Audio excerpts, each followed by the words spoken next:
뉴스 1번지 현장, 오늘 함께할 주인공은 호남을 지역구로 둔 유일한 국민의힘 소속 국회의원입니다. 바로 이용호 의원인데요. 바로 모셔보겠습니다. 어서 오세요. 네, 안녕하세요.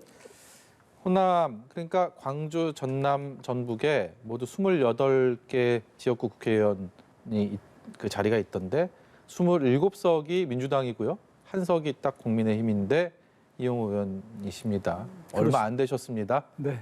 좀 익숙하십니까? 익숙하지 않죠. 국민의힘이라고 하는 당의 이름은 생소하지는 않아요. 왜냐하면 4년 전에 국민의당이었기 때문에 뭐 국민의당이나 국민의힘이나 그게 그것 같다는 생각이 드는데 문제는 그 당의 색깔, 빨간색에는 적응이 잘 안 되는 것 같아요. 이 호남으로 외연을 넓히고 싶은 윤석열 후보 입장에서는 이용호 의원이 필요했을 겁니다. 그런데 이용호 의원 입장에서는 윤석열 후보의 이 제안을 받아들이는 데 있어서 어떤 것이 가장 고려됐는지 궁금합니다. 기본적으로는 전 민주당 복당을 하기를 희망을 했었고요. 근데 이제 결국 민주당의 폐쇄성 그리고 어떤 패거리 뭐 이런 문화 그런 벽을 넘지 못한 한계가 있었고 그런 상황에서 이제 민주당의 전화를 언제까지 기다릴 수는 없다. 그래서 저는 고민한 것이 그러면 호남에서 익숙한 민주당을 선택을 할 것이냐 계속 무소속으로 남아서 네. 아니면은 지금의 대선의 민심은 정권 교체니까 헌법기관으로서 대의를 따를 것이냐 고민을 하다가 이런 상황을 계속 지속할 수는 없다. 그 대의를 따라서 민심 정권 교체 하기 위해서 국민의힘을 선택을 했습니다. 민주당 복당을 처음 희망하셨다고 말씀하셨는데 최근에 민주당도 뭐 이런저런 이유로 민주당 떠났던 인사들을 다 받아들이는 쪽으로 결론이 나서 진행이 되고 있단 말입니다. 그거 보면 좀 생각이 묘하게 좀 복잡하셨을 것 같습니다. 그분들에게 제가 밥 한 끼 사라 이렇게 얘기하거든요. 왜냐하면 민주당의 그동안의 행태나 그간의 과정을 보면 그분들을 받아들일 생각이 없었습니다. 워낙 당내에서 반발도 심했고 근데 제가 딱 윤석열 후보 만난 뒤부터 태도가 180도로 바뀌었어요. 그래서 우선은 소위 그쪽에서 얘기하는 민주 진영의 단일화, 통합 차원에서 한 것인데요. 아마 그분들을 그래서 이제 받아들인 건데 그분들도 상당히 어려운 과정을 겪지 않을까 사실 걱정도 됩니다. 2년 전에요. 이 자리에서 제가 당선 직후에 이 인터뷰를 했던 기억이 납니다. 그때 이제 무소속이셨는데 지역구에 남원 임실 순창 주민들 빨리 민주당 가라 뭐 이런 요구하신다는 말씀을 직접 하셨습니다. 근데 이번 이런 결정에 대해서 지역 주민들은 어떤 얘기합니까? 지역 주민도 이제 두 갈래가 있습니다. 하나는 저의 복당을 결사코 막은 원래 민주당 쪽 사람이 있고 그다음에 한쪽은 저를 애껴주는 측이 있는데 원래 저를 복당을 막은 사람들은 비난을 또 해요. 막아놓고 또 비난을 하는 그런 상황이고 또 저를 좋아했던 많은 분들도 민주당 가기를 상당히 희망을 했거든요. 예.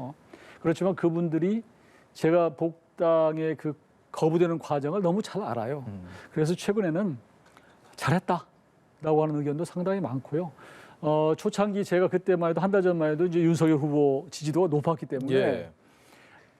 당시 혼자 정치적으로 이렇게 양지를 찾아가냐고 하는 그런 비난도 꽤 있었는데 요즘에 윤 후보가 좀 떨어지니까 그런 것은 없는 것 같아요.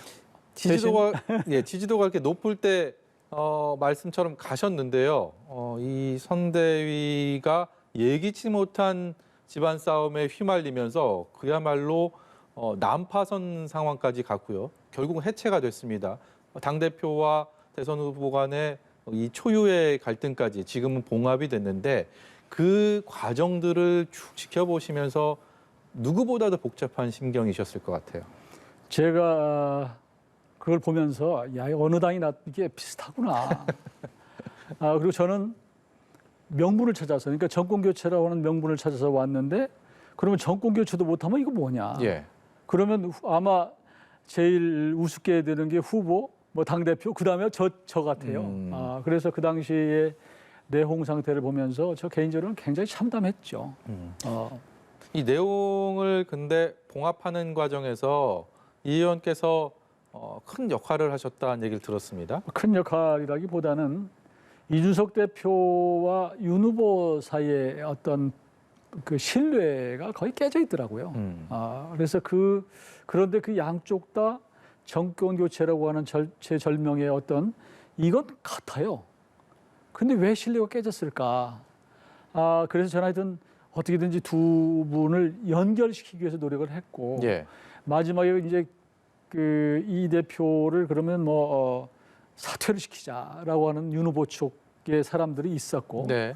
또 이준석 대표는 나는 그렇게 순순히 물러나갈 수 없다고 하는 굉장히 정말로 극한적인 갈등이 있는 상황이었는데 그때 제가 조금 공로를 했다면 이준석 대표가 그렇게 뛰쳐나가지 못하도록 당대표실에서 막은 공로가 있습니다. 우리 방송에 출연하지 못하게. 예. 예. 그때 아마 이 방송에 네. 출연 출연하기로 돼 있었던 예정이었죠. 모양인데 절대로 못 나가게 제가 주저앉혔습니다. 알겠습니다. 홍준표 의원도 이번 그 갈등 봉합 과정에 좀 역할을 많이 했다고요? 그 시점에 그러니까 의총에서 이준석 대표를 사퇴시키도록 하는 결의가 이루어질 때쯤에서 아마 홍준표 대표 전 의원이 윤 후보께 전화를 한 것으로 들었어요. 그래서 예.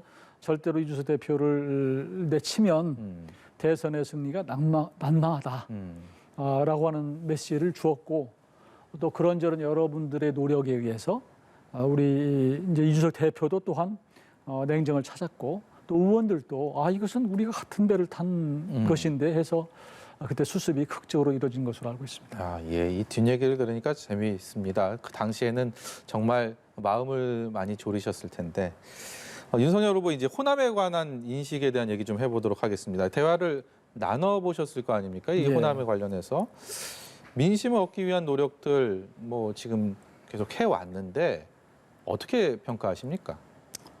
아직도 좀 부족하죠. 호남으로 봐서는 민주당이거든요. 국민의힘에 대한 거리감은 많이 느낍니다. 그런데 윤석열 후보는 국민의힘에서 원래 정치를 한 분도 아니고 어떤 이념을 갖고 있는 분도 아니고 또 TK나 무슨 또 영남 사람도 아니기 때문에 그런 거부감은 좀 적은 편이에요. 그래서 윤 후보가 호남의 어떤 민심을 얻기 위해서는 본인의 중도 실용적인 생각 이것을 우리 호남민들에게 많이 얘기를 해야 되고 또 지역 통합을 위해서 해야 되겠다. 네. 또 만약 집권을 하게 되면 우리 지역을 위해서 호남 지역을 위해서 어떤 지역 발전할 것인가 하는 비전을 주고 이런 것들을 노력을 해야 되겠죠. 그런데 윤 후보 호남에서 또 호남 관련된 발언들 뭐 이런 행동들이 지역민들에게 상처를 지금까지는 꽤 주었습니다. 부인할 수 없는 상황이고 그래서 이 비판을 많이 받게 되다 보니까 과연 인식에 좀 문제가 있는 건 아닌가? 단순한 실수일까? 이런 의문을 갖고 계시는 분들도 있는 것 같던데요. 그러니까 정치를 이제 처음 하다 보니까 저는 윤석열 후보가 정치인으로 압축 성장하는 과정이다 저는 그렇게 생각해요. 예. 그러다 보면 시행착오가 있을 수 있는데 어떤 말에 대한 무게감 이런 것에 대한 자각이 좀 적었지 않았나. 그러니까 본인이 얘기하고자 하는 어떤 취지는 좋은데 그 과정에서 상대 쪽의 어떤 그 딱 거두절미하고 얘기를 하면 굉장히 오해받을 만한 그런 발언이 있었거든요. 그러니까 그게 이제 전두환 뭐 위임해서 한 이건 잘했다 이런 얘기를 했는데 저는 취지 자체는 나쁘지 않지만 극단적으로 하필이면 전두환을 비교한 예. 것이 잘못됐고 근데 그것도 똑같이 이재명 후보도 경제는 또 잘했다 전두환 이렇게 얘기를 했단 말이에요. 근데 거기에 대한 반응이 윤 후보하고 이 후보에 대해서는 달라요. 호남에서. 그러니까 자기 식구에 대해서는 굉장히 관대하고 예. 이제 윤 후보에 대해서는 굉장히 엄하게 했는데 호남도 뭐 그런 것은 적절한 반응은 아니라고 생각을 해요. 그래서 기본적으로 그렇게 그런 어떤 실언을 했던 것은 짧은 기간의 정치인으로 성장하다 보니까 나왔던 그런 뭐 해프닝이지 근본적으로 마음이 그런 거에 대해서 우리 호남민들의 상처를 건드리거나 5.18 민주화 운동을 폄훼하거나 이건 전혀 아니라고 생각합니다. 예. 20대 의정 활동을 또 국민의당에서 하셨기 때문에 이 안철수 국민의당 후보의 이 지지율이 오르면서 다시 또 단일화 얘기가 나옵니다.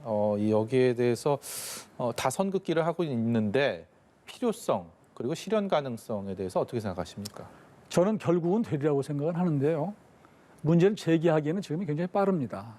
빠르고 제가 안철수 후보가 이렇게 지난번에 국민의힘하고 합당 안 하기 잘했구나라고 생각이 드는 것이 야권 정권 교체를 희망하는 국민들의 여론, 국민들의 지지를 중간에서 잠시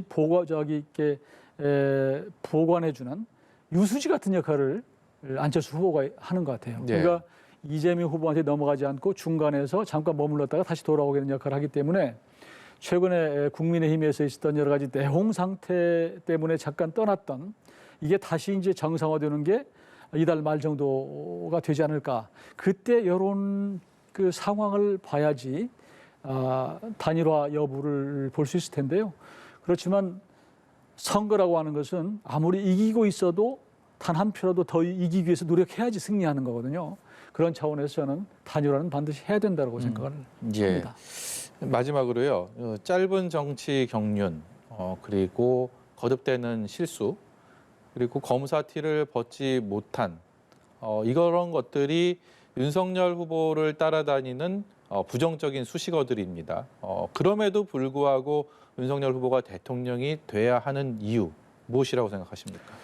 저는 이제 윤석열 후보가 돼야 된다고 하는 것은 정권 교체라고 하는 국민의 열망을 담는 것이고요. 기본적으로는 윤석열 후보가 정말로 우리 국민들이 원하는 최선의 후보는 아니지만 적어도 이재명 후보보다는 낫다. 선택의 여지가 없는 거 아닌가라는 차원에서 윤석열 후보가 돼야 되는 것이고 또 본인이 제가 접해 보니까 그 어떤 국정 운영할 때 전문가들에게 위임을 할 그런 준비가 돼 있고 또 소통의 능력이 꽤 있는 것 같아요. 예전에 안철수 후보도 뭐 훌륭하신 분이지만 소통하는 데 있어서 어떤 친화력을 갖는 데 있어서 조금은 아쉬운 부분이 있었는데 이분은 그런 부분은 좀 적단 말이에요. 그래서 어떤 리더십을 좀 속성이지만 만드는 것은 잘 할 수 있고 또 부족한 것들을 많이 좋은 분들을 발탁해서 내각에 배치한다면 그러면 저는 윤 후보가 갖고 있는 조금의 미흡한 점이 있어도 얼마든지 가능하다고 보고 제가 말씀드리는 것은 최선의 후보는 아니지만 그러나 이재명 후보보다는 훨씬 믿을 만한 후보다. 네. 그리고 마음이 접해본 걸로는 굉장히 따뜻한 후보고 자기가 얘기한 얘기에 대해서는 지키려고 노력하는 후보다라고 하는 것이 저는 장점이라고 생각합니다. 네, 여기까지 듣도록 하겠습니다. 국민의힘 이용호 의원이었습니다. 고맙습니다. 네, 맞습니다.